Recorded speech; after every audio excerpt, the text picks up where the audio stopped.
आज से ठीक 3 महीने पहले यानी 24 जनवरी 2023 को अमेरिका की एक रिसर्च फर्म हिंडनबर्ग ने अडानी समूह को लेकर अपनी रिपोर्ट पब्लिश की थी। इस रिपोर्ट का बुरा असर अडानी समूह पर देखने को मिला। इस रिपोर्ट के जारी होने के बाद अडानी समूह की मार्केट वैल्यू में न सिर्फ भारी गिरावट आई बल्कि समूह के मुखिया गौतम अडानी की साख में भी भारी गिरावट आई है।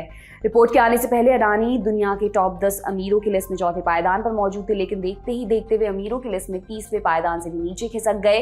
हालांकि बीते कुछ दिनों में अडानी समूह की कंपनियों के शेयरों ने जोरदार कमबैक किया है, लेकिन ये हिंडनबर्ग से हुए नुकसान की भरपाई करने में अभी नाकाफी है। अडानी समूह ने अपनी साख बचाने के लिए बड़ा प्रोग्राम भी बनाया है। आज के खर्चा पानी में हम इसी पर विस्तार से बात करेंगे, जानेंगे कि अडानी समूह ने क्या प्रोग्राम बनाया है, इसका मकसद क्या है और अडानी समूह को इससे कितना फायदा होगा। इसके अलावा ये भी जानेंगे कि अडानी के जयपुर एयरपोर्ट की जीएसटी क्यों माफ कर दी गई है। नमस्कार, मेरा नाम दिव्यांशी सुमराव है। आप देख रहे हैं दी लल्लन टॉप का डेली फाइनेंशियल बुलेटिन खर्चा पानी। अडानी समूह की company Adani ports and special economic zone ने सोमवार को डेट बायबैक प्रोग्राम शुरू किया है। अडानी पोर्ट्स ने स्टॉक एक्सचेंज को दी जानकारी में कहा कि उसने अपने बकाये कर्ज में से करीब 1065 करोड़ रुपए बायबैक करने के लिए टेंडर मंगाया है। कंपनी के मुताबिक यह कर्ज 2024 में ड्यू है। इस साल जनवरी में अमेरिकी शॉर्ट सेलर हिंडनबर्ग रिसर्च की रिपोर्ट आने के बाद अडानी ग्रुप ने पहली बार डेट बायबैक शुरू की है। जानते हैं इस डेट बायबैक का उद्देश्य क्या है। कंपनी ने अपने एक बयान में कहा कि टेंडर लाने का मकसद कंपनी की निकट अवधि की डेट मैच्योरिटी को चुकाना है। इसके अलावा अडानी समूह इसके जरिए ये भी दिखाना चाहता है कि कंपनी के पास पैसे की कमी नहीं है, ताकि कंपनी के निवेशकों का भरोसा कायम रखने में मदद मिले। कंपनी अगली 4 तिमाहियों में से प्रत्येक में लगभग 1065 करोड़ रुपए बकाया नोट्स को कैश में खरीदने का इरादा रखती है। इसके लिए कंपनी ने Barclays bank, DBS bank, Emirates NVD bank, TJSC first Abu Dhabi bank, MUFG securities Asia Singapore branch, SMBC निको सिक्योरिटीज हांगकांग और स्टैंडर्ड चार्टर्ड बैंक को ऑफर के लिए डील मैनेजर के तौर पर चुना है। आपको बता दें कि हिंडनबर्ग ने अडानी ग्रुप पर कई गंभीर आरोप लगाए हैं। हिंडनबर्ग ने अपनी रिपोर्ट में कहा था कि अडानी समूह दशकों से अपनी कंपनियों के स्टॉक मैनिपुलेशन में शामिल है। इस रिपोर्ट में कहा गया कि अडानी समूह की तरफ से अकाउंटिंग फ्रॉड किया गया है। हिंडनबर्ग ने दावा किया था कि अडानी समूह मनी लॉन्ड्रिंग में भी शामिल है। हिंडनबर्ग ने यह भी दावा किया था कि ग्रुप की 7 कंपनियों के शेयरों की कीमत 85% तक ज्यादा है। इसके अलावा अडानी ग्रुप पर 2.20 लाख करोड़ रुपए का भारी भरकम कर्ज है। ये कर्ज अडानी समूह की हैसियत से ज्यादा है। रिपोर्ट में कहा गया था कि गौतम अडानी के भाई विनोद अडानी विदेश में फर्जी कंपनियों को मैनेज करते हैं। इनके जरिए भारत में अडानी ग्रुप की लिस्टेड और प्राइवेट कंपनियों में अरबों डॉलर ट्रांसफर किए गए। इस बारे में हमने JRK स्टॉक ब्रोकिंग के CEO wealth management Santosh Kumar Singh से बात की। आइए उन्हें सुनते हैं। तो डेट बायबैक एक तरह का बायबैक मतलब जो आपने उधार लिया है किसी से उसको वापस देना ही कह लें कि एक तरह से डेट बायबैक होता है। और बायबैक इक्विटी मार्केट में हम देखते हैं कि कंपनियां जो कैश रिच होती हैं वो अपने इक्विटी शेयर होल्डर्स से उनको रिवॉर्ड करने के लिए इक्विटी बायबैक करती हैं। लेकिन कभी कभी डेट में भी कभी क्या जब भी डेट मैच्योर होता है तो उनको लिया जाता है, लेकिन डेट मैच्योरिटी के पहले भी कंपनियां जो है कॉन्फिडेंस बूस्ट करने के लिए और अपनी लिक्विडिटी को बताने के लिए कि हमारे पास इनफ लिक्विडिटी है टू सर्व माय डेट, तो वो बायबैक करती हैं और इसी को हम जो है डेट बायबैक कहते हैं। और ये टेंडर ऑफर के थ्रू दिया जाता है। तो यही एक तरह का बायबैक होता है, मतलब हमने जो उधार लिया है लोगों से उसका हम उनको पैसा वापस कर देंगे।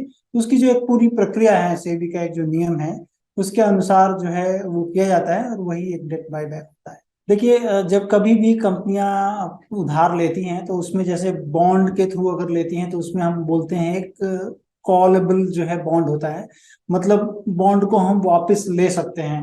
इंटरेस्ट रेट जिस तरह से मूव करेंगे और कंपनी के फेवर में अगर होता है तो कंपनियां कई बार हमने देखा है कि वो जो है बॉन्ड को कॉल कर लेती हैं और निवेशकों को पैसा वापस दे देती हैं।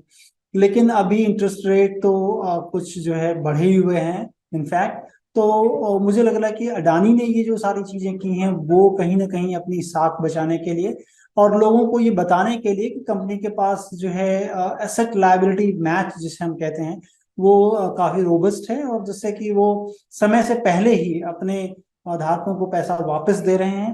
तो एक तरह का मार्केट में सेंटिमेंट बूस्ट करने की बात कह लें और अपनी लिक्विडिटी को दर्शाने के लिए कि हमारे पास इनफ लिक्विडिटी है। अगर कंपनी अडानी पोर्ट को हम देख लें, उनके बैलेंस शीट को देखें तो वहां पर 45,000 रुपए 45,000 करोड़ का कर्ज है, और कंपनी के पास जो कैश एंड कैश इक्विवेलेंट्स हैं वो तकरीबन 5,800 करोड़ का है, और जो करंट उन्होंने अनाउंसमेंट किया है वो तकरीबन 1,000 करोड़ से थोड़ा सा ही ज्यादा है। तो मुझे लगता है कि कंपनी के पास अभी भी पैसे हैं जो कि काफी अपनी डेट चुकता कर सकती है। अब अडानी समूह को लेकर एक और जरूरी खबर पर बात कर लेते हैं। अडानी समूह को टैक्स को लेकर बड़ा फायदा हुआ है। अडानी समूह को जयपुर इंटरनेशनल एयरपोर्ट की डील पर जीएसटी नहीं चुकाना होगा। मीडिया रिपोर्ट्स के मुताबिक मोदी सरकार ने जयपुर एयरपोर्ट अडानी ग्रुप को 50 साल की लीज पर दिया है, यानी 50 सालों तक अडानी समूह इस एयरपोर्ट का रखरखाव और संचालन करेगा। अडानी समूह को कुछ समय पहले देश के 6 एयरपोर्ट्स चलाने का काम मिला था, उसी में एक है जयपुर एयरपोर्ट। अडानी ग्रुप ने 2021 में एयरपोर्ट अथॉरिटी ऑफ इंडिया से जयपुर हवाई अड्डे के संचालन और प्रबंधन का काम अपने हाथ में लिया था। अब पूरा मामला भी समझते हैं। दरअसल एयरपोर्ट अथॉरिटी ऑफ इंडिया ने अथॉरिटी ऑफ एडवांस रूलिंग से पूछा था कि इस डील पर अडानी समूह पर जीएसटी लागू होगा या नहीं। इस पर अथॉरिटी ऑफ एडवांस रूलिंग ने 20 मार्च 2023 को फैसला सुनाया है। अथॉरिटी ऑफ एडवांस रूलिंग ने अपने फैसले में कहा कि एयरपोर्ट अथॉरिटी ऑफ इंडिया की तरफ से जयपुर इंटरनेशनल एयरपोर्ट का परिचालन अडानी समूह को सौंपने के सौदे पर जीएसटी लागू नहीं होगा। Authority of advance ruling tax से जुड़े मामलों में फैसला देती है। अथॉरिटी ऑफ एडवांस रूलिंग की तरफ से कहा गया कि एयरपोर्ट अथॉरिटी ऑफ इंडिया और अडानी समूह के बीच गोइंग कंसर्न के तहत डील हुई है। इस तरह की डील पर जीएसटी लागू नहीं होता। ये भी जानते हैं कि आखिर गोइंग कंसर्न क्या होता है। एक्सपर्ट्स के अनुसार गोइंग कंसर्न का अर्थ है किसी रनिंग बिजनेस को पूरी तरह दूसरे व्यक्ति के हाथों में सौंप देना। उदाहरण के तौर पर यदि किसी चलती हुई दुकान को दूसरे व्यक्ति को बेचा जाता है तो उस पर जीएसटी लागू नहीं होगा। इसके उलट यदि कोई बंद दुकान बेची जाती है तो उस पर जीएसटी का भुगतान करना होता है। दरअसल चलते हुए बिजनेस को बेचने को सप्लाई नहीं माना जाता, इसलिए अडानी ग्रुप की इस डील को गोइंग कंसर्न माना गया है। जीएसटी कानून में भी इसका जिक्र है। इस बारे में और विस्तार से हमने जाना टैक्स एक्सपर्ट विनोद रावल से। आइए उन्हें सुनते हैं। देखिए, ऐसा एक Adani Jaipur international airport limited company है जिसको जयपुर एयरपोर्ट का 50 साल के लिए ठेका मिला। इसको बेसिकली क्या है कि पूरे का पूरा जो एयरपोर्ट है वो ट्रांसफर किया जाता है इस कंपनी को चलाने के लिए। तो अल्टीमेटली इसको गोइंग कंसर्न एक कॉन्सेप्ट है ऑलरेडी जीएसटी के अंदर, जिसको अगर हम आम आदमी की भाषा में समझें तो अगर कोई प्रोप्राइटरशिप कंपनी में कन्वर्ट होती है या पार्टनरशिप कंपनी में कन्वर्ट होती है तो उसको हम गोइंग कंसर्न मानते हैं कि वो फर्म चल रही है, सिर्फ उसका कॉन्स्टिट्यूशन चेंज हुआ है।